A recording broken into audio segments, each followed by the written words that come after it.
What's the worst thing your mom forced you to do?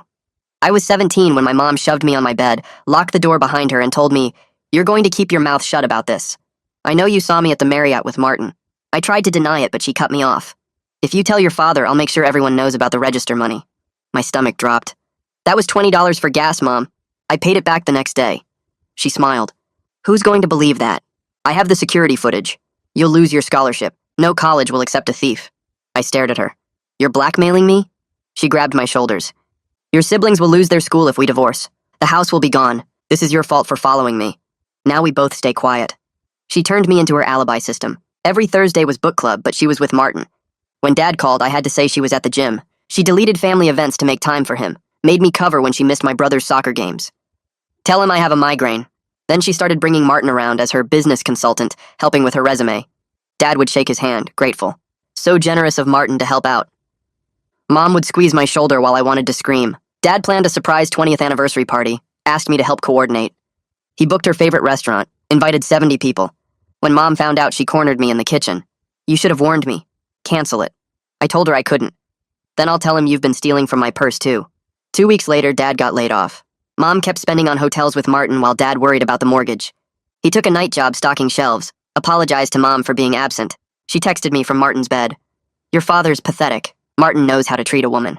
When Dad found a lingerie receipt, Mom blamed me. "Your daughter must have a boyfriend." Dad grounded me for 2 weeks. Mom watched him yell at me, then smirked. "See how easy it is? Stay quiet or it gets worse." She had Dad thinking I was sneaking around with boys while she was destroying our family. The anniversary party came. The restaurant was packed with family, Dad's co-workers, Mom's friends from her fake book club. Dad stood up with champagne, tapping his glass. 20 years ago, I married my best friend. Through everything, she's been honest and true."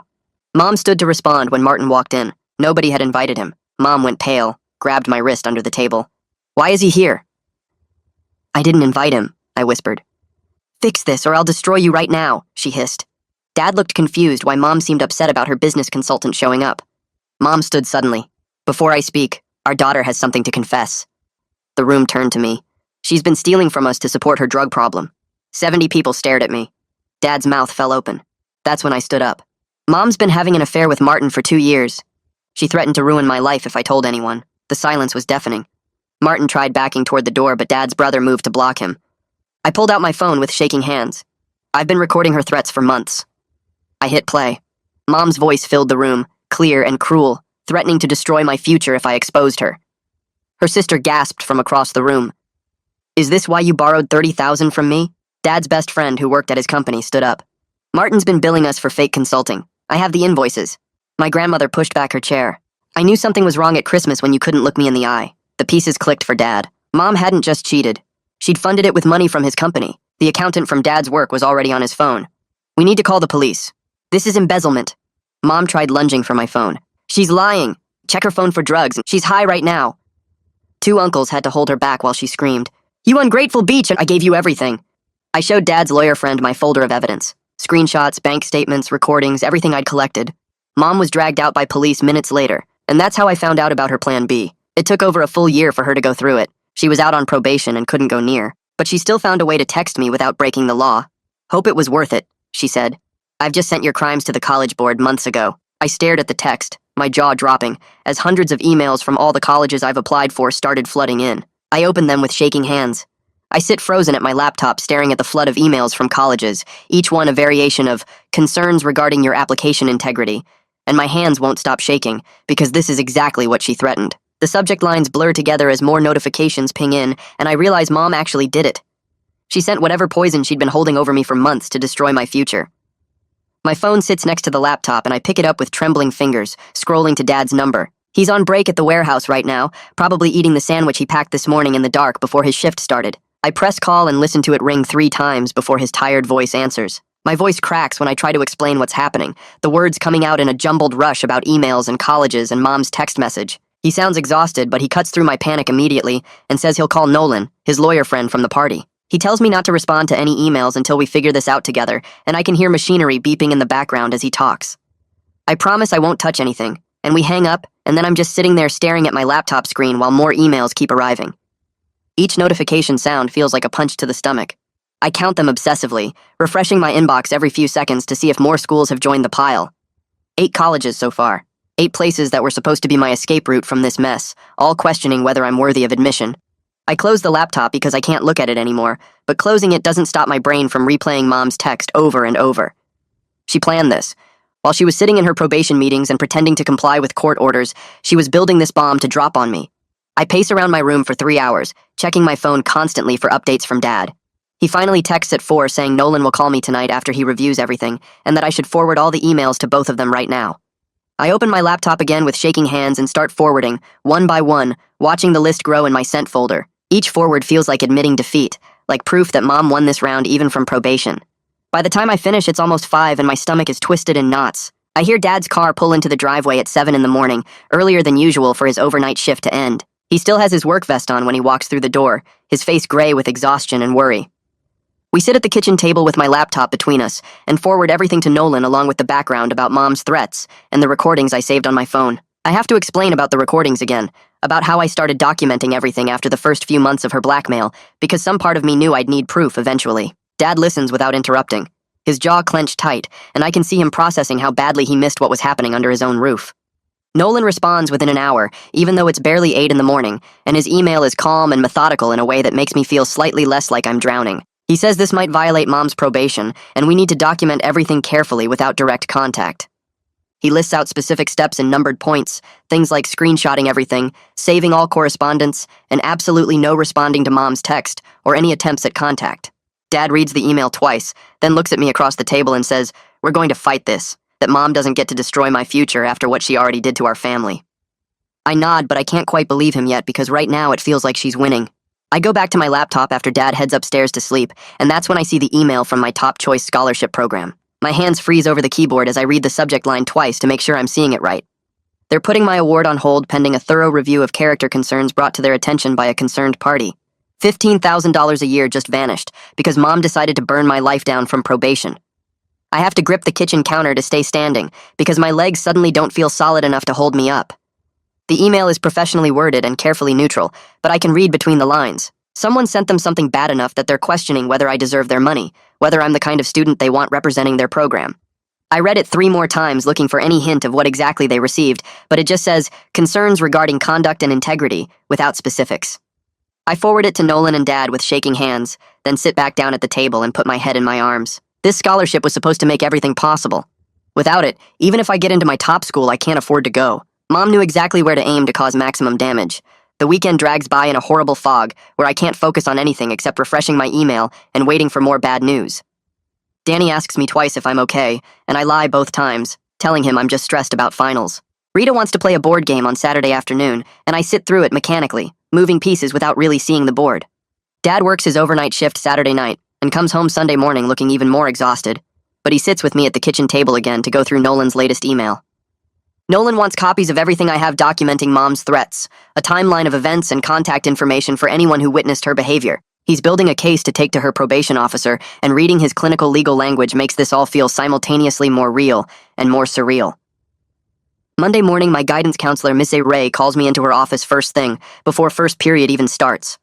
Her face is serious but kind as she gestures for me to sit down, and there's a printout of an email sitting on her desk between us.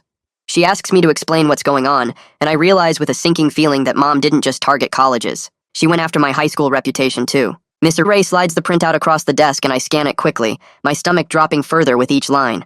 It's addressed to the principal and copied to Miss Ray, from an anonymous sender, outlining concerns about my character and behavior. It references the gas station incident, claims there have been multiple instances of concerning behavior, suggests the school should reconsider my college recommendations. I look up at Miss Ray and her expression is patient, waiting for my side of the story. I pull out my phone with shaking hands and start from the beginning, from the day Mom cornered me about seeing her at the Marriott. Miss Ray listens to the whole story without interrupting, and when I offer to play parts of the recordings, she nods, and I hit play on one of the clearest threats. Mom's voice fills the small office, cold and calculating as she explains exactly how she'll destroy my scholarship chances if I don't keep covering for her. Miss Ray's face tightens as she listens, and when the recording ends, she sits back in her chair and is quiet for a long moment. Then she pulls out a legal pad and starts outlining appeal processes for each college, her handwriting quick and neat as she fills the page. She tells me she's dealt with parental sabotage cases before, that she knows exactly which documentation will carry weight with admissions committees versus what sounds like excuses. She asks pointed questions about dates, about who else witnessed Mom's behavior, about what physical evidence exists beyond the recordings. I answer everything as specifically as I can, pulling up my phone to check dates when I'm not sure. Miss Ray writes it all down, creating a framework for how we're going to fight this. She says we need to be strategic, that we can't just throw everything at the colleges and hope something sticks. We need a clear narrative with supporting evidence that demonstrates a pattern of coercion, not just my word against Mom's. By the time the bell rings for second period, I have 3 pages of notes from her legal pad and a plan that feels almost manageable. Mr. Ray writes me a pass for being late to class and tells me to come back tomorrow during study hall so we can start drafting appeal letters. I leave her office feeling slightly less alone in this fight, like maybe I have adults on my side who actually know what they're doing. The worst part comes during lunch when Miss Ray calls me back to her office to show me what the colleges actually received. She managed to get copies through some administrative channel I don't fully understand, and she spreads them out on her desk for me to see. An anonymous packet with the security footage of me taking $20 from the register. The video edited to cut off before I wrote the IOU and before I came back the next morning. Claims I've been caught with drugs multiple times at the school, complete with fabricated dates and locations. Allegations that my emotional instability makes me unsuitable for campus life, citing incidents that never happened. Mom took one mistake I immediately fixed and wrapped it in complete lies, and now 8 schools think I'm a thief and an addict. I stare at the pages spread across Miss Ray's desk and feel something cold and hard settle in my chest. This isn't just sabotage, it's systematic destruction. Mom didn't just report the gas station incident, she built an entire false narrative around it with enough specific details to sound credible. Mr. Ray points out the inconsistencies in the drug allegations, dates when I was provably somewhere else, claims about incidents that never appeared in any school records. She says this actually works in our favor because the lies are so specific they can be disproven, but I can barely hear her over the rushing sound in my ears. I keep thinking about how much time and planning this took, how Mom must have been sitting at her computer carefully crafting each lie while I thought the worst was over. Missy Ray makes copies of everything for Nolan and puts the originals in a folder labeled with my name. She tells me not to panic, that we have strong evidence to counter all of this, but panic is exactly what I feel walking back to class with those pages in my backpack. After school, I meet with Nolan at his office downtown, a small suite in a building near the courthouse where Mom's case was heard. He's in his 40s with graying hair and the kind of calm competence that makes me feel slightly less like I'm drowning. He reviews everything I brought, the emails, the anonymous packet, Missy Ray's notes, and my phone with all the recordings. Then he explains his strategy in clear, simple terms. He advises strict documentation of every contact attempt and controlled disclosure to institutions. We tell the truth with evidence but don't overshare or get emotional in official communications. He's already drafting a letter to Mom's probation officer about indirect harassment through third-party reports, and he shows me the outline on his computer. The letter is clinical and factual, listing each instance of contact with dates and evidence, building a case that Mom is violating the spirit of her probation, even if she's technically not making direct contact. Nolan says the probation officer will take this seriously because it demonstrates continued targeting of a minor, which was part of what she was originally charged with. He asks me detailed questions about the timeline, about when I first started noticing Mom's affair, when the threats began, how often she forced me to lie. I answer everything as precisely as I can, and he types notes rapidly on his laptop. By the time we finish, it's almost 6 and I'm exhausted from reliving everything, but Nolan seems energized by having a clear case to build. He walks me out to where Dad is waiting in the parking lot and tells him this is very actionable, that we have strong grounds for both the probation violation and the college appeals. Dad shakes his hand and thanks him, and I can see some of the tension leave his shoulders. That evening, I spend building a detailed timeline in a spreadsheet, something Missy Ray said would be crucial for the college appeals. Every threat Mom made with dates, every time she forced me to lie with specifics, every piece of evidence I collected. I organize it chronologically starting from the day I saw her at the Marriott, creating columns for date, incident, evidence, and witnesses. Missy Ray said colleges need to see a clear pattern of coercion, not just my word against Mom's, and watching 2 years of abuse turn into data points makes me feel sick and relieved at the same time. Each row in the spreadsheet represents a moment when Mom had power over me, when I was too scared to fight back. But seeing it all laid out like this, I can see what Missy Ray and Nolan see, a systematic pattern of manipulation and control that went on for years. I work on the spreadsheet until my eyes blur, adding every detail I can remember. By the time I finish, it's after 11, and I have 47 entries spanning 2 years. 47 times I can document with specifics, and probably dozens more I've forgotten or couldn't prove. I save the file in 3 different places and email it to myself for backup, then finally close my laptop. Dad comes into my room near midnight and sits on the edge of my bed without saying anything at first. I'm still awake, staring at the ceiling and replaying everything in my head. Then he starts talking, his voice quiet and rough. For the first time since the party, he actually apologizes for grounding me over the lingerie receipt, for believing Mom when she blamed me. His voice breaks when he says he should have trusted me, should have seen what she was doing. I sit up and end up comforting him, even though I'm the one whose future just exploded, telling him it's okay, that mom was good at hiding things. But it's not really okay, and we both know it. He stayed with her for months after finding that receipt, working his overnight shift and apologizing to her for being absent, while she was destroying our family from the inside. He puts his arm around my shoulders, and we sit there in the dark, and I realize we're both trying to figure out how to live with what we didn't see until it was too late. A shadow moves in my doorway, and I jump before realizing it's Danny standing there in his pajamas. He looks at me with this expression I've never seen on his face before, older somehow, and asks if mom is why I've been acting so weird for 2 years. My stomach drops because I thought he was asleep, thought he didn't hear any of that conversation with Dad, but he's 13, and apparently he's been paying attention to everything. I nod slowly and watch his face change as pieces click into place for him. All the times I covered for mom's absences, all the tension at dinner, all the lies I told about where she was, it suddenly makes sense to him, and I can see it happening in real time. He sits down on the floor next to my bed without saying anything else, and we stay like that for a while, both of us processing what this means. He finally asks if that's why I always looked sick when mom asked me to lie to Dad, and I tell him yes, and he gets this hard look in his eyes that reminds me of Curtis at the anniversary party. He says he knew something was wrong but thought it was normal family stuff, not this, and I realize he's been carrying his own confusion about our family for years without anyone explaining it to him. My phone buzzes on my nightstand, and I glance at it to see the family group chat lighting up with notifications. Curtis posted a screenshot of one of the college emails with a message asking what mom sent to the schools, and the chat explodes within seconds. Mom's sister types that mom has been through enough, and we need to stop attacking her, while Dad's brother fires back asking if she's serious right now. Autumn jumps in demanding to know exactly what mom told the colleges, and then mom's parents start defending her saying, this is family business that shouldn't involve schools. I watch the messages flood in faster than I can read them. Relatives I haven't talked to in months suddenly taking sides, and the family is splitting apart right in front of me over whether I deserved this for exposing the affair at the party. Someone suggests I should have kept quiet for the sake of family unity, and Curtis responds with a string of angry messages about enabling abuse. Rita's godmother, who's mom's best friend from college, leaves the chat entirely with a message about not wanting to be involved in this drama. Danny leans over to look at my phone and watches the fight unfold, and he asks quietly if this is what it's been like since the party. I tell him this is actually worse than usual because now extended family has to pick sides publicly instead of just having opinions privately. The chat keeps going, accusations flying back and forth, and I turn my phone face down because watching my family destroy itself over my future is too much to handle right now.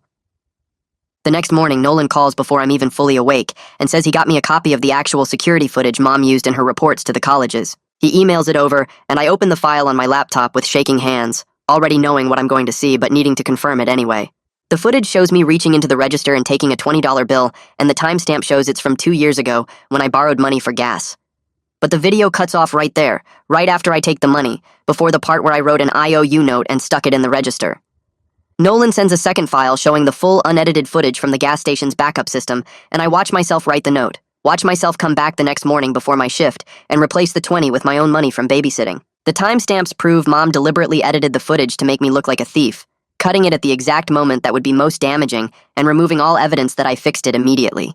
I feel this cold anger settle in my chest, different from the hot panic I felt reading the college emails, because this means she planned this sabotage for months. She kept that edited footage waiting, kept it as insurance or revenge, and the moment I exposed her at the party, she started building her case to destroy my future. Nolan explains on the phone that this kind of deliberate evidence tampering will help with the probation violation case and with the college appeals. But all I can think about is how mom sat on this for 2 years, watching me stress about college applications, watching me work towards scholarships, all while holding this weapon she planned to use against me. I find Deacon Palmer's number in my old work contacts and call him, my voice shaking so badly I have to repeat myself twice before he understands what I'm asking about. He remembers the incident immediately, says he pulled me aside that day to make sure everything was okay at home because good kids don't usually need to borrow register money.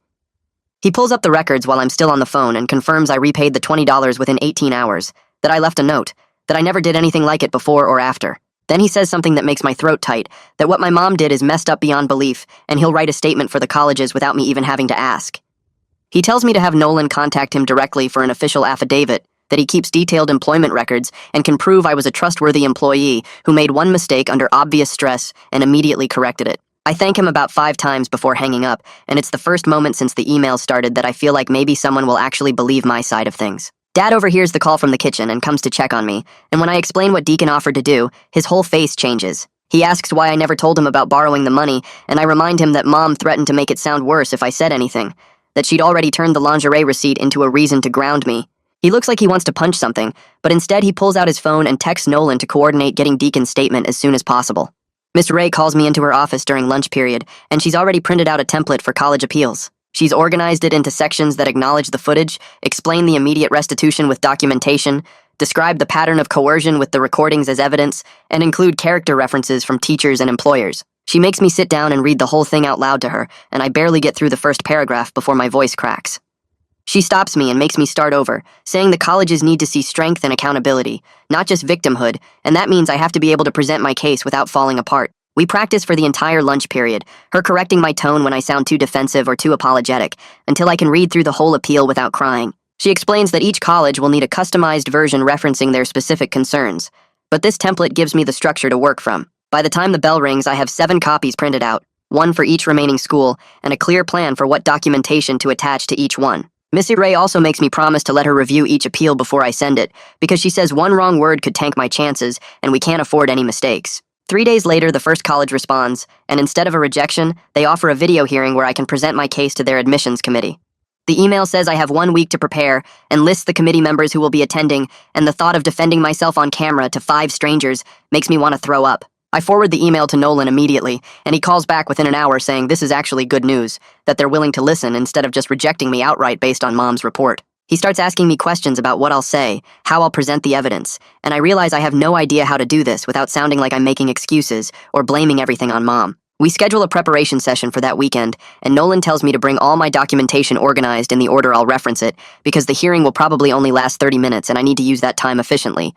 I spend the next 2 days obsessively organizing my evidence folder, practicing what I'll say in front of my bathroom mirror, and trying not to panic every time I imagine 5 faces on a screen, judging whether I deserve a future. Nolan shows up Saturday morning with a legal pad covered in notes, and we spend 4 hours in our living room doing practice runs of the video hearing.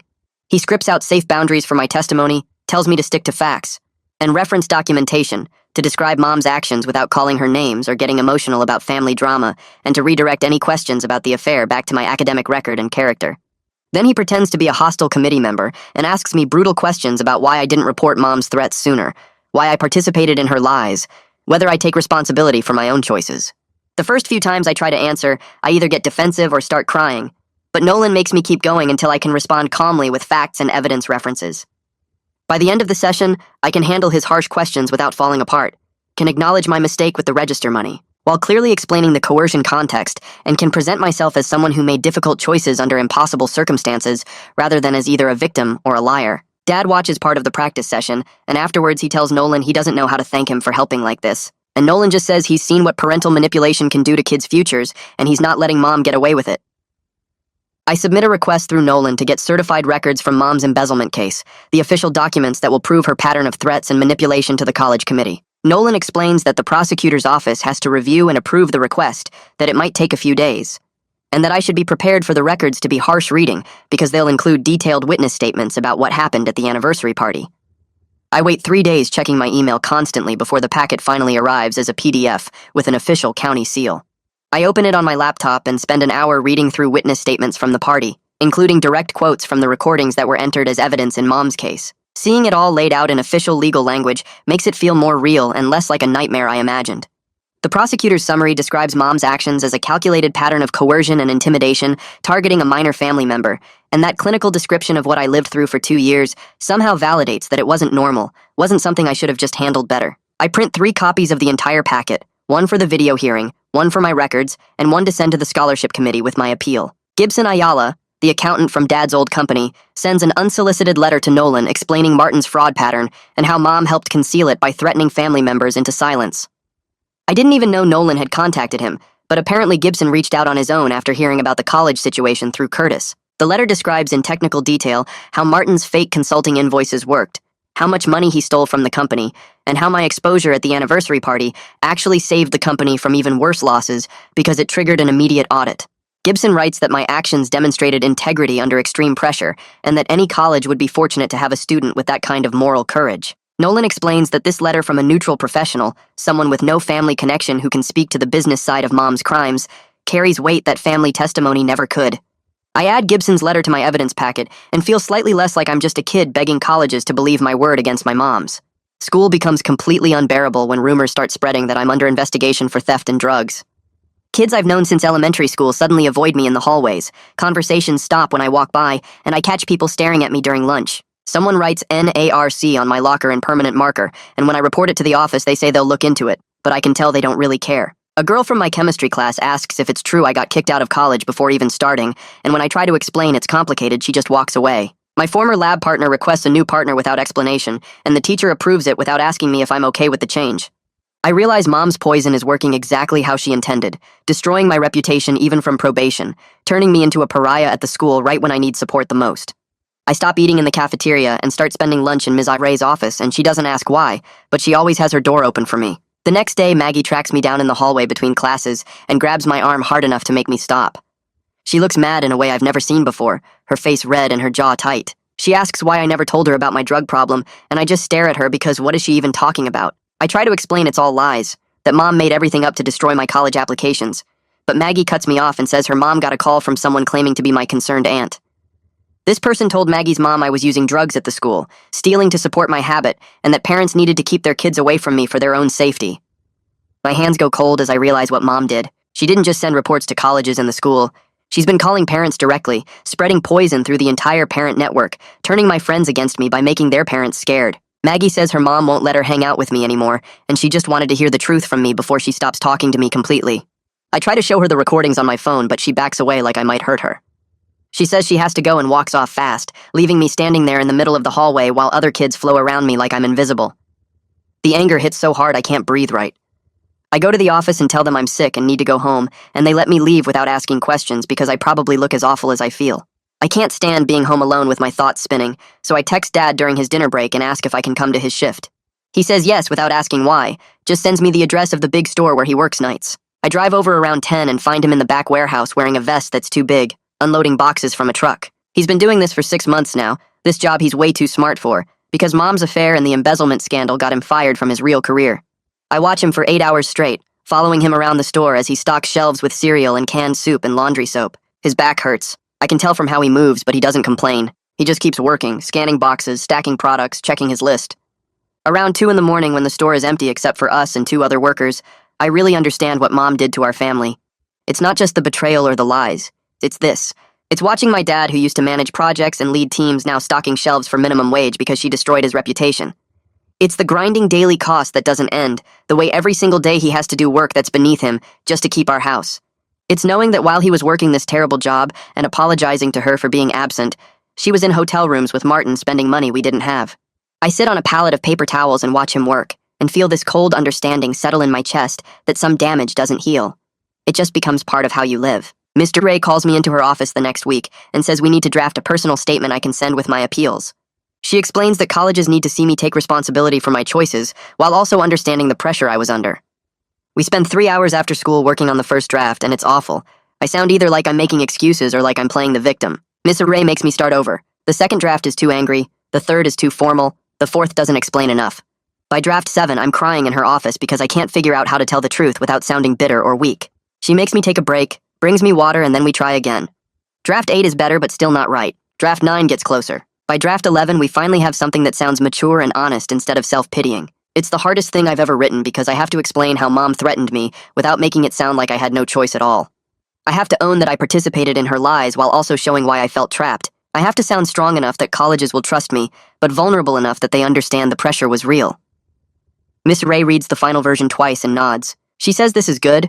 This shows growth and awareness. This is something admissions officers can work with.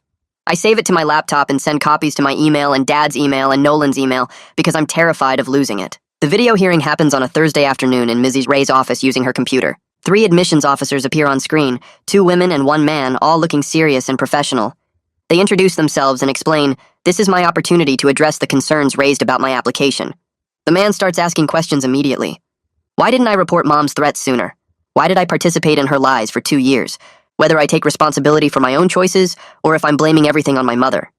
I keep my voice steady even though my hands are shaking under the desk where they can't see. I explain about the scholarship threat, about my siblings' school, about being 17 and scared. One of the women asks what proof I have that the threats were real. I share my screen and play a 30-second clip of Mom's voice, clear and cold, telling me she'll destroy my scholarship if I tell Dad about Martin. The room goes completely silent. Nobody speaks for what feels like a full minute. The other woman asks about the register money, and I explain about paying it back the next day, about having Deacon's written statement confirming it. The man asks if I think my actions at the anniversary party were appropriate. I say no, that I wish I'd found a better way, but I was out of options and Mom was about to destroy me in front of everyone anyway. They thank me for my time and say they need to discuss everything before making a decision. The screen goes black and I just sit there staring at Mrs. Ray's desk, feeling like I either saved my future or buried it, and I won't know which for days. 2 days later, the email comes. They're requesting additional proof from the school officials and character references before making a final choice. It's not a rejection, but it's not acceptance either. I'm stuck in this horrible in-between space where my entire future depends on other people deciding if they believe me or if they believe Mom's lies. I forward the email to Nolan and Mrs. Ray and Dad, then close my laptop because I can't look at it anymore. Nolan files papers with Mom's probation officer documenting everything. The college reports, the calls to parents pretending to be a concerned relative, the pattern of harassment through third parties. He emails me that afternoon saying the probation officer called him back within 2 hours. She said this is a serious violation of the no contact order, and they're opening a formal investigation. Nolan says if they find enough evidence, Mom could go back to court for sentencing on her original charges. For the first time since the college emails started flooding in, I feel like maybe the system will actually protect me instead of just watching while Mom destroys my life from a distance. A police officer comes to our house 3 days later to take a statement for possibly expanding the restraining order. She's young, maybe 30, with her hair pulled back tight and a notepad she keeps writing in. I have to walk her through everything. The anniversary party, the 2 years of threats, the recordings I saved, the college reports Mom sent, the calls to parents. I play the recordings for her and watch her face get harder with each one. She keeps shaking her head and making notes. When I finish, she says she's seen parental sabotage cases before but never one this planned out and cruel. She uses those exact words, planned and cruel, and something about hearing a police officer say, it makes it feel real and official instead of just my family's private nightmare. But it also makes me feel more damaged, like I'm officially a victim now in police records and court documents, and I don't know if that validation is worth how broken it makes me feel. The second college on my list sends their decision without offering a hearing. The email is short and formal. They state that regardless of the circumstances around the theft accusation, the security footage shows concerning judgment, and they can't overlook it. My application is denied. I lock myself in the bathroom and cry for 20 minutes, the kind of crying where I can't catch my breath and my face gets hot and swollen. Dad knocks on the door soft and careful. He says through the wood that I still have 6 other schools that haven't decided yet. 6 chances left. I wash my face and open the door, and he hugs me without saying anything else because what else is there to say? Mr. Ray calls me into her office the next week and says we need to have a reality check conversation about contingency planning. She sits across from me with her hands folded on her desk and her face kind but serious. She says that even if some colleges accept me, the scholarship situation might not get fixed in time for fall semester. She suggests I should consider community college with a transfer plan as a backup option. Make sure I have somewhere to go no matter what happens with the appeals. I hate her for saying it even though I know she's trying to help. Community college feels like giving up, like admitting Mom won. Mr. Ray says it's not about giving up, it's about being smart and having options. I nod and say I'll think about it, but inside I'm screaming. The next day I come back to her office and I'm so angry I can barely keep my voice level. I tell her I didn't survive 2 years of blackmail and expose my entire family's trauma at a restaurant in front of 70 people just to end up at community college. I didn't record my mother threatening me and didn't cooperate with police and didn't go through all of this just to let her win anyway. Mr. Ray lets me vent, just sitting there calm while I pace her office. When I finally stop talking, she's quiet for a minute. Then she says my pride sounds a lot like Mom's, and maybe I need to separate my worth from other people's approval. She says community college isn't failure. It's a path forward, and refusing to consider it because of what it means to my ego is exactly the kind of thinking that got Mom in trouble. Her words hit me like she slapped my face. I leave her office shaking with anger and this horrible feeling in my stomach that she might be right. That maybe I'm more like Mom than I want to admit. That maybe my pride matters more to me than my actual future. I walk to my car and sit in the parking lot for 30 minutes trying to breathe through the panic of not knowing who I am anymore. I walk past my room and Dad's waiting in the doorway with his arms crossed, and before I can make an excuse, he says we need to talk about getting me some help. I freeze because therapy sounds like admitting I can't handle this on my own, like saying out loud that Mom broke something in me that won't fix itself. He follows me into my room and sits on the edge of my bed, rubbing his face the way he does when he's exhausted. He tells me he's already seeing someone to deal with his guilt about believing her lies for so long, about grounding me over that receipt, about missing all the signs. His voice cracks when he says, maybe we could both use someone neutral to talk to about the wreckage, someone who isn't drowning in it like we are. I want to argue, but the words stick in my throat because part of me knows he's right, knows I'm spiraling and can't seem to stop. I agree, but only because he looks so hopeful, so desperate to do something right after getting everything wrong. The therapist's office smells like lavender and has those generic watercolor paintings of beaches on the walls. Dr. Bray is maybe 50 with gray streaks in her black hair, and she doesn't smile too much or try to make small talk, just gestures for us to sit and asks where we want to start. Dad looks at me, and I look at the floor, and neither of us knows how to begin explaining the mess our family became. She waits without pushing, and the silence stretches until Dad clears his throat and says his wife blackmailed their daughter for 2 years to hide an affair. The words sound insane coming out of his mouth like something from a bad movie. But Dr. Bray just nods and asks him to continue. He walks through the whole story while I sit there picking at my cuticles until they bleed, and she takes notes without interrupting even when he gets to the part about the anniversary party and Mom getting arrested. When he finishes, she turns to me and asks if there's anything I want to add. I pull out my phone with shaking hands and play one of the recordings, Mom's voice filling the small office threatening to destroy my scholarship and blame me for stealing from her purse. Dr. Bray listens to the whole thing, and when it ends, she sets down her pen and looks directly at me. She says what Mom did has a name, that it's called coercive control, and hearing those clinical words makes it feel real in a way it hasn't before. She explains that my guilt about the family consequences isn't an accurate assessment of responsibility, that the person who causes harm is responsible for that harm, not the person who exposes it. I want to believe her, but 2 years of Mom's voice in my head makes it hard to accept that telling the truth wasn't the thing that destroyed us. Dr. Bray says we'll work on separating what I actually did wrong from what Mom convinced me I did wrong, and Dad reaches over and squeezes my hand so hard it hurts. My second session is just me and Dr. Bray, and she starts by asking how I'm feeling about Mom now that some time has passed. I tell her the truth, that sometimes I still feel protective of her even though I hate myself for it, that I catch myself making excuses for why she did what she did. She nods like she expected this and pulls out a diagram about something called trauma bonds. She explains that 2 years of threats created patterns in my brain that won't disappear overnight, that my nervous system learned to associate Mom's approval with safety and her anger with danger. The protective feelings aren't weakness or stupidity, they're my brain trying to survive a situation where the person who was supposed to protect me became the threat. She gives me homework to practice recognizing when I'm responding from fear versus actual values, to notice the difference between I should protect Mom because she's my mother, and I'm afraid of what happens if I don't protect her. It sounds simple, but when I try it at home, I realize how often fear drives my choices, how many times a day I still operate like Mom's watching and judging. Dr. Bray says this is normal, that undoing 2 years of conditioning takes time and patience, and I shouldn't expect myself to be healed just because Mom's not physically present anymore. I leave feeling both better and worse, like at least now I understand why I'm so messed up, but also realizing how much work it's going to take to get better. Autumn calls on a Tuesday afternoon while I'm trying to focus on calculus homework. Her voice sounds tired but determined when she says she wants to help with the college situation. I put down my pencil and ask what she means. She tells me she's been thinking about the $30,000 she lent Mom, how Mom claimed it was for family medical expenses, but actually used it for hotels with Martin and legal fees. She says she's willing to write an official statement about Mom's pattern of lying and manipulation if it would help my appeals.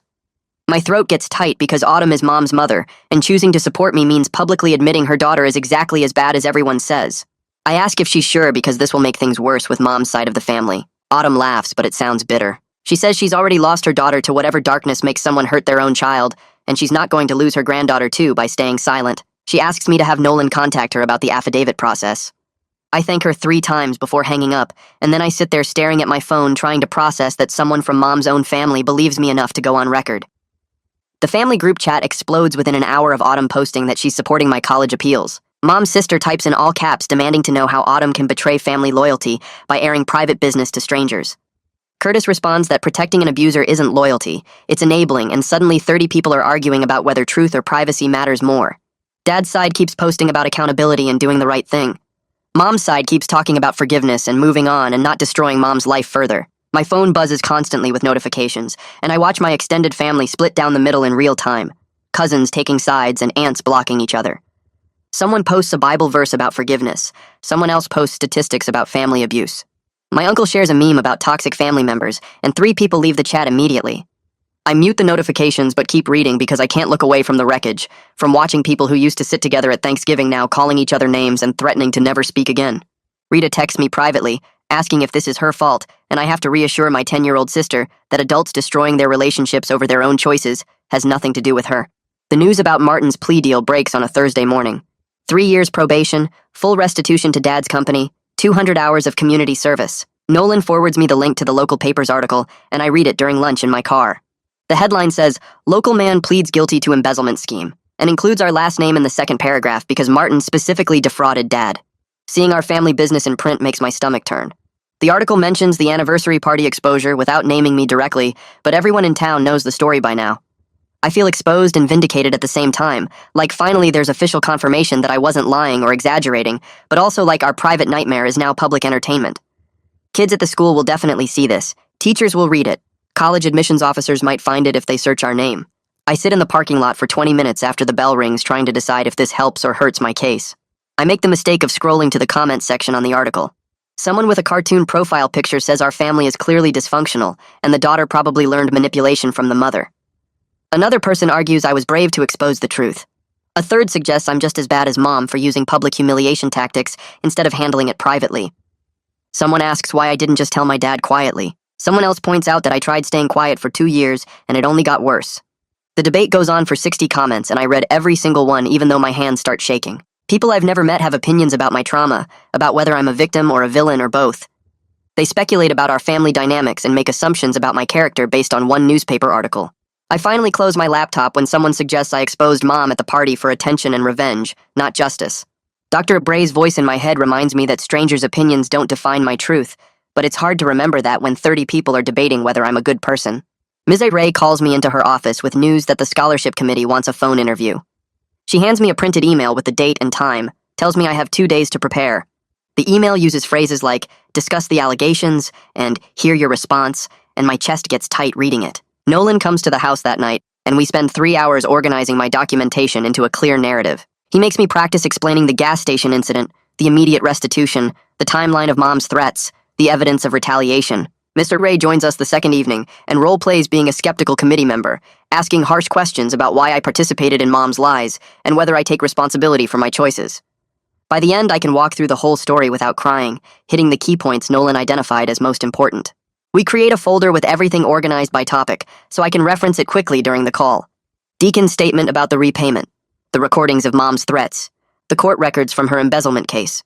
The timeline showing her reports to colleges came immediately after her probation started. Nolan reminds me to stick to facts and avoid sounding defensive or emotional, to let the evidence speak for itself.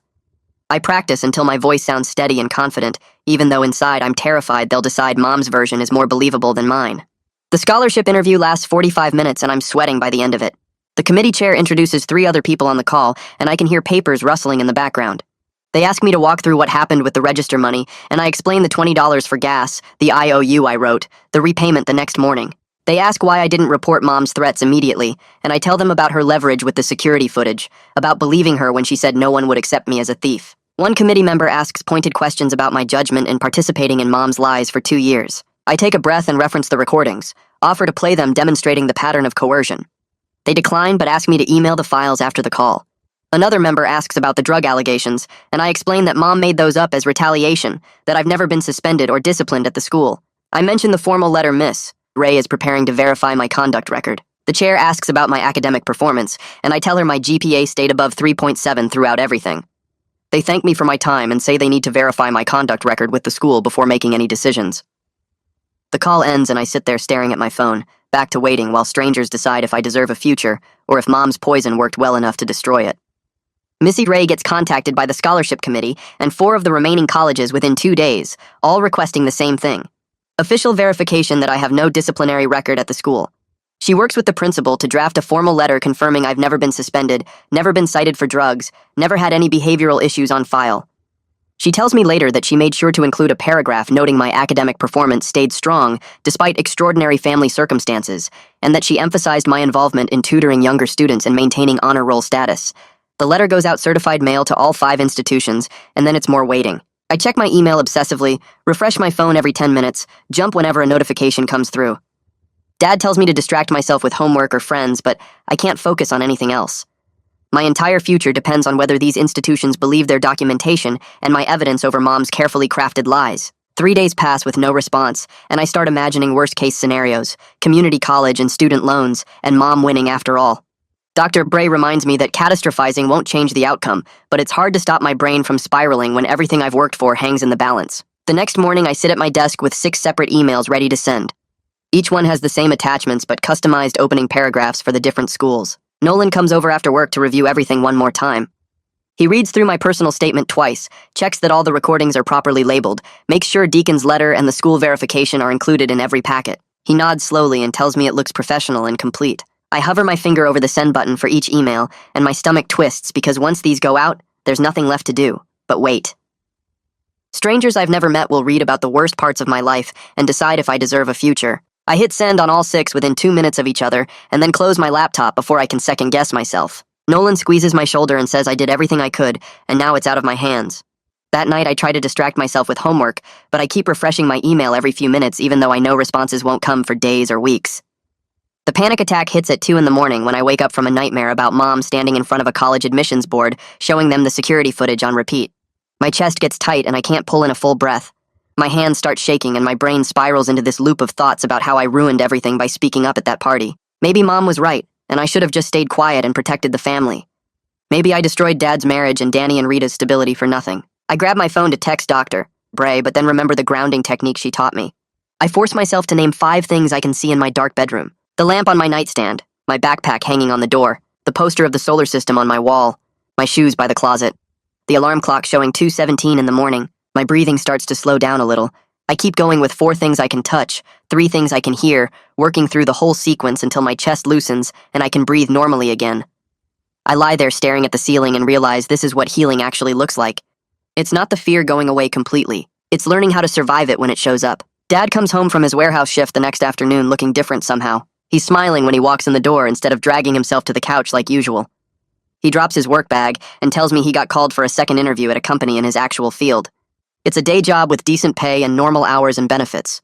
Real benefits, not the bare minimum the warehouse offers. If he gets it, he can finally drop the overnight stocking work that's been grinding him down for months. I watch hope come back into his face for the first time since the anniversary party, and it hits me that we're all slowly climbing out of the hole Mom dug for us. It's not fast and it's not easy, but we're moving up instead of just surviving at the bottom. Dad makes coffee and sits at the kitchen table going over the job details. He talks about the commute and the responsibilities and the salary like he's already imagining a life that doesn't involve stocking shelves at 3 in the morning. Rita comes home from the school and climbs into his lap, even though she's getting too big for it. Danny hovers in the doorway listening, and I can see him doing math in his head about whether this means his soccer league fees won't be a problem anymore. The email from the 3rd college arrives 4 days after I sent the appeals packet. My hands shake opening it because the subject line just says, "Application status update," with no hint of good or bad news. I scan through the formal language about their careful review and consideration of all materials. Then I see the word acceptance, and my eyes blur with tears before I even finish reading. It's conditional acceptance pending completion of an ethics workshop and maintaining clean conduct through graduation. It's not the excited welcome letter I dreamed about with scholarship offers and campus tour invitations. But it's real. It's an actual path forward instead of just closed doors. I have to read it 3 times to make sure I'm understanding correctly. They're giving me a chance. They believe me enough to say yes with conditions instead of just no. I cry sitting at my desk with relief flooding through me so hard I feel dizzy. Then I remember to check the financial aid section, and my stomach drops a little because the numbers aren't great. But it's something. It's more than nothing. I forward the email to Dad and Mizzy, Ray, and Nolan with shaking hands. 2 days later, an official letter arrives from the probation office addressed to Dad with copies to Nolan. I stand in the kitchen while Dad opens it and reads out loud. Mom's probation conditions are being changed to prohibit any third-party contact about our family. No more phone calls from concerned relatives who aren't actually relatives. No more anonymous reports to schools or colleges or anyone else. Nothing. The letter says if she breaks this rule, she goes back to court for sentencing on the original charges that got pleaded down. Nolan calls within an hour of us getting it and explains this is the strongest protection we could hope for without a full restraining order. Mom can't come near us directly because of the existing order. Now she can't use other people to get around it either. I feel something loosen in my chest that's been tight since the emails started flooding in. She can still hate me from wherever she is, but she can't actively destroy my life anymore. The system is actually protecting me for once instead of just processing paperwork while she found new ways to hurt us. That night I sit down at the kitchen table with a blank piece of notebook paper and start writing. Dr. Bray suggested this technique for processing anger when I'm not ready to confront the person directly. I write a letter to Mom that I never planned to send. I tell her exactly what her coercion cost me over 2 years. How her threats lived in my head every single day, making me feel like a criminal for borrowing $20. How I had to watch her smile at Dad while texting Martin from our family dinner table. How she turned me into her accomplice and then tried to destroy me for finally telling the truth. I write about the scholarship money I lost, and the schools that rejected me, and the panic attacks at 2 in the morning. I tell her I'm done carrying guilt for her choices. She cheated and stole and lied and blamed everyone else. I was 17 and scared and did what I thought would protect my siblings. I don't need her to understand or apologize or change. I just need her out of my head. When I finish writing 3 pages front and back, I take the letter to the kitchen sink. Burning it feels dramatic and weird, but also necessary. I watch the paper curl and blacken and turn to ash. The smoke detector almost goes off and I have to wave a dish towel under it. But standing there watching my words disappear feels like I'm finally taking up space in my own life, instead of just existing in the corners Mom left for me. Miss Ray calls me into her office the next week with a suggestion that makes me want to argue immediately. She thinks I should sign up for an online ethics course before the college requires it. Show initiative and genuine interest and accountability instead of just doing the minimum to meet their conditions. I tell her it feels like admitting I actually did something wrong when the whole point is that Mom forced me into an impossible situation. Miss Ray leans back in her chair and waits until I finish talking. Then she explains this is exactly the boundary work Dr. Bray talks about in therapy. Taking responsibility for my small part, the 2 years of lying even under threat, while refusing to carry the weight of Mom's affair and embezzlement and sabotage. She says the colleges aren't asking me to accept blame for Mom's choices. They're asking me to show I understand the impact of my actions, even when those actions came from coercion. I sit there feeling angry and confused because it seems unfair that I have to prove anything when I was the victim. But I also know Missy Ray is trying to help me succeed in a system that doesn't care about fair. She's trying to give me tools to move forward. I tell her I'll think about it, and she prints out information for 3 different online ethics courses that would satisfy the college requirement. The scholarship committee's decision arrives in my email during lunch period at the school. I'm sitting in the cafeteria with my phone face down, trying not to check it every 30 seconds when it buzzes. The subject line makes my heart drop into my stomach. I open it right there with kids talking and laughing around me and read through the formal language twice to make sure I understand. They're awarding me a reduced scholarship of $8,000 per year instead of the original $15,000.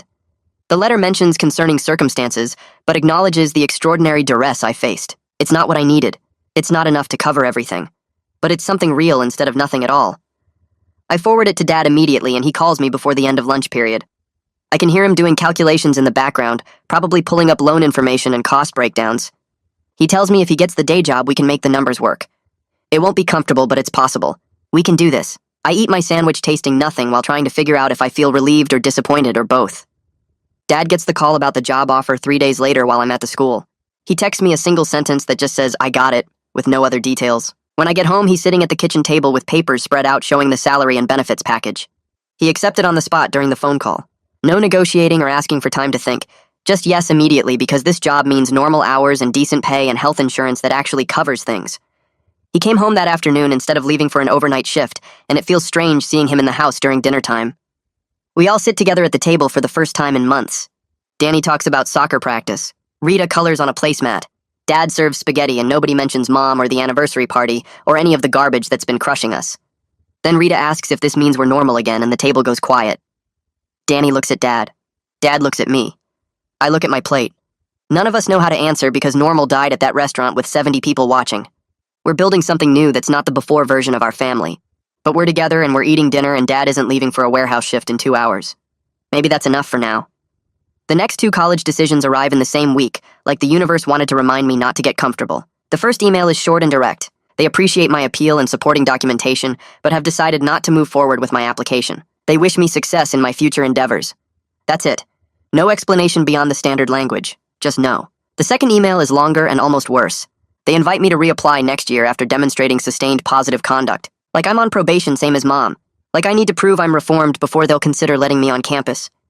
I'm down to 3 schools that haven't decided yet, and the conditional acceptance that's looking more realistic every day. I have to let go of the path I planned since freshman year, the dream school with the perfect program, and the campus I visited twice. The backup schools I thought were safe bets.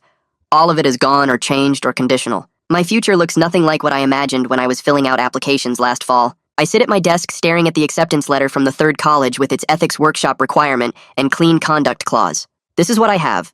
This is what survived Mom's sabotage and my own choices and everything that happened at that party. It's not the future I wanted, but it's a future that exists. I print out the acceptance letter and pin it to my wall next to the reduced scholarship notification. These are my anchors now. The proof that I'm moving forward even when the path is different from my planned. The state college registration office smells like old carpet and coffee. I fill out forms at a scratched desk while Missy Ray sits beside me with a color-coded spreadsheet showing which credits will transfer to 4-year schools. She circles the classes I need for my major and puts stars next to professors who write good recommendation letters. The advisor processing my paperwork barely looks up when she stamps my schedule and hands me a student ID card with a photo that makes me look exhausted. Miss Ray walks me through the transfer timeline on the way to my car. 2 semesters maintaining above a 3. 5, then reapply to my top choices with a clean record and distance from everything that happened.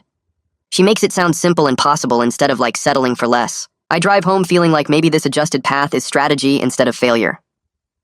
Dad calls a family meeting that night and spreads papers across the kitchen table showing his new salary breakdown. He's written everything in neat columns with a blue pen. The mortgage payment, Danny and Rita's school costs, utilities, groceries, my reduced scholarship amount, the state college tuition. He adds it up 3 times to make sure before looking at us. We can keep the house. The kids' school is secure. My college is covered between the scholarship and in-state rates. It's tight, but it works. Danny asks if this means no more night shifts, and Dad nods, and I watch relief spread across his face like he's been holding his breath for months. Rita wants to know if we can get pizza sometimes, and Dad laughs for the first time in weeks. Watching him present actual solutions instead of just worry makes me realize how much the warehouse job was grinding him down. He looks 10 years younger sitting there with his budget spreadsheet. Dr. Bray's office has gray walls and a plant that's probably fake. I sit in the same chair I've been using for weeks, and she asks how I'm feeling about the college situation. I tell her I'm fine, and she waits in that therapist way that means she knows I'm lying. The anger comes out in pieces. Not the yelling kind, but the cold rage that sits in my chest when I think about my senior year. About having my future compromised because Mom decided to punish me for telling the truth. Dr. Bray writes something in her notebook and says, anger is appropriate here. She helps me make 2 lists on a whiteboard. Things I can control going forward. Things I need to grieve and let go. It's harder than I expected to figure out which column each thing belongs in. Some stuff like my transfer plan goes in the control column. Other stuff like the dream school I'll never attend goes in the grieve column. She says I'm allowed to be angry about what was stolen from me while still moving forward, and somehow that permission makes my chest feel less tight. A letter arrives from Martin's attorney 3 days later. The envelope has an official law firm logo and my name spelled correctly. Inside is 2 pages of careful legal language expressing Martin's remorse and offering to write a statement supporting my college appeals if it would help my case. I call Nolan before I finish reading. He tells me to bring the letter to his office and don't respond to anything. When I show him the pages, he reads them twice, then sets them down. Accepting anything from Martin muddies the narrative, he explains. It makes it look like I'm somehow connected to his crimes, or that I need his help to prove my innocence. The colleges need to see me as a victim of both Mom and Martin, not as someone working with Martin against Mom. I feel relieved having permission to refuse Martin's guilty conscience. Nolan drafts a polite decline on his firm's letterhead, and I sign it without reading the details. Curtis hosts a gathering at his house for Dad's birthday. Just Dad's side of the family shows up, because we deliberately didn't invite Mom's relatives who defended her after everything came out. The house is quiet and a little awkward with only 8 people instead of the usual crowd. Rita spent the morning decorating a cake with frosting letters that spell BESTDAD, but the letters are wobbly, and the D looks more like an O. Curtis grills burgers in the backyard while Dad's other brother talks about a fishing trip they're planning. Nobody mentions Mom or the anniversary party or any of the garbage that split the family. When Rita brings out the cake, Dad stares at it for a long moment before his eyes get wet. We all pretend not to notice while he cuts slices with shaking hands. The gathering feels smaller than before, but also warmer, like we're building something new from what survived. Another letter comes through official legal channels from Mom's court-mandated counselor. The envelope has the county seal and takes me 3 tries to open because my hands won't stop shaking. Inside is 1 page of careful clinical language acknowledging that Mom has begun to express awareness of harm caused to family members in her therapy sessions. The wording is precise and distant. Never quite an apology, just an acknowledgement that harm occurred. I read it 3 times looking for genuine remorse hidden in the professional phrasing. The counselor writes that Mom is making progress in recognizing the impact of her actions on others. But there's no direct quote from Mom, no personal message, nothing that sounds like actual sorry. I fold the letter back into its envelope and realize I don't actually care if she's sorry anymore. I just need her to stop. The letter goes in a folder on my desk without me opening it again. Dr. Bray taught me this boundary technique in our last session. I'm allowed to not be ready for Mom's regret, or her excuses, or whatever else might be in that careful clinical language. The letter can sit in that folder until I decide what to do with it. If I ever decide. That choice belongs to me now instead of to her threats, or anyone's expectations about forgiveness and family healing. I leave the folder in my desk drawer and don't think about it for 3 days. My first day of college feels strange in how normal it is. I find my classrooms using the campus map, take notes in lectures about subjects I actually chose, eat lunch alone at a table near the library while reading the syllabus for my afternoon class. My hands shake a little walking across campus between buildings, but nobody stares or whispers or knows anything about my family's mess. The anonymity feels like the first deep breath I've taken in years. A guy in my math class asks to borrow a pencil, and I hand him one without my stomach dropping in panic. The professor doesn't know about Mom or Martin or the anniversary party. I'm just another student in the 3rd row taking notes.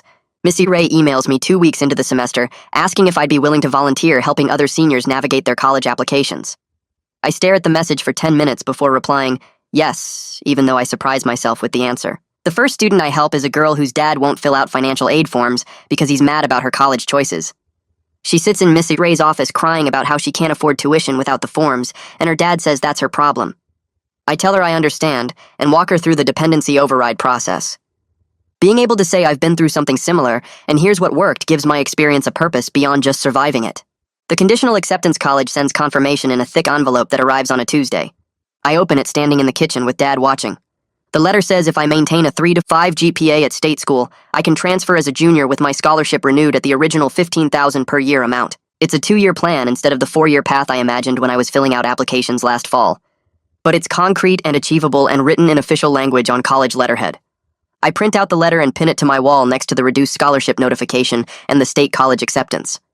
These are my anchors now, showing that forward is forward even when the path isn't straight. Dad's first paycheck from the new job arrives on a Friday, and he comes home early with this look on his face I haven't seen in over a year. He spreads out bills on the kitchen table and actually pays them all with money left over, then announces we're going out for pizza at the place we used to hit every month before everything fell apart. Danny orders his usual pepperoni and sausage without even looking at the menu, and Rita spills her soda within 5 minutes, and we all laugh instead of getting tense about it. For 2 hours, we're just a family eating dinner, and nobody mentions mom or the trial or college applications. The ordinariness of it makes my chest ache with something that feels like relief, mixed with grief for all the normal moments we lost. Dad reaches across the table and squeezes my hand, and I realize we're learning how to be a family again, even with the massive hole where Mom used to sit. The probation office sends an update letter the following week, confirming Mom completed her mandated counseling requirement and submitted the letter acknowledging harm. I read it standing in the kitchen, and the language is careful and clinical, never quite an apology, but an acknowledgement that damage occurred. Nolan calls that evening to walk me through what it means, and I appreciate that he doesn't try selling me on reconciliation or healing I'm not ready for. He explains she's complying with legal requirements, which is different from actual change, and that distinction matters because it means I don't owe her anything just because she checked boxes for the court. The letter goes in my desk drawer with all the other documentation, and I don't think about it again for days. Dr. Bray and I spend the next therapy session talking about boundaries, and I finally admit I still check my phone expecting threats, even though Mom hasn't contacted me directly in months. She asks if I've considered blocking the number permanently, and I freeze because somehow that feels more final than everything else that happened. We talk through my fear that blocking her means I'm cruel or unforgiving, and Dr. Bray gently points out that protecting my peace isn't cruelty.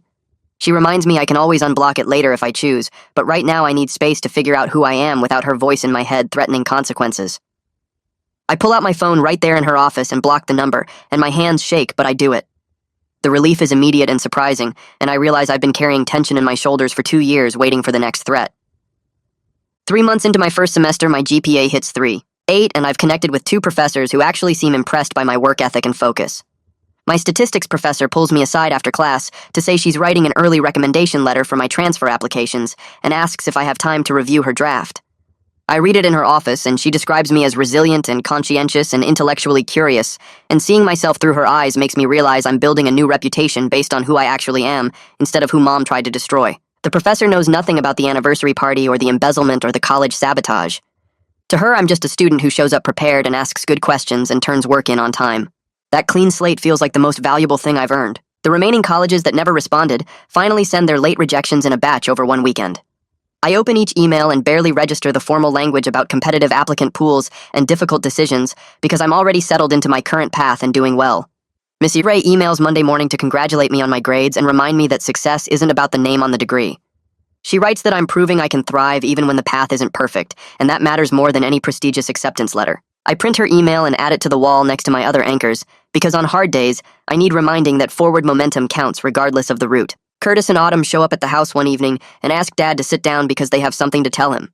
They've been quietly putting money aside for Danny and Rita's college funds without saying anything until it was established, wanting to make sure Mom's destruction doesn't reach the younger kids' futures. Dad cries again, and I watch from the kitchen doorway as Curtis hugs him and says, "Family shows up for each other." I realize we're learning to support each other in ways we never did before, not despite the trauma, but because of what it taught us about being present when it matters.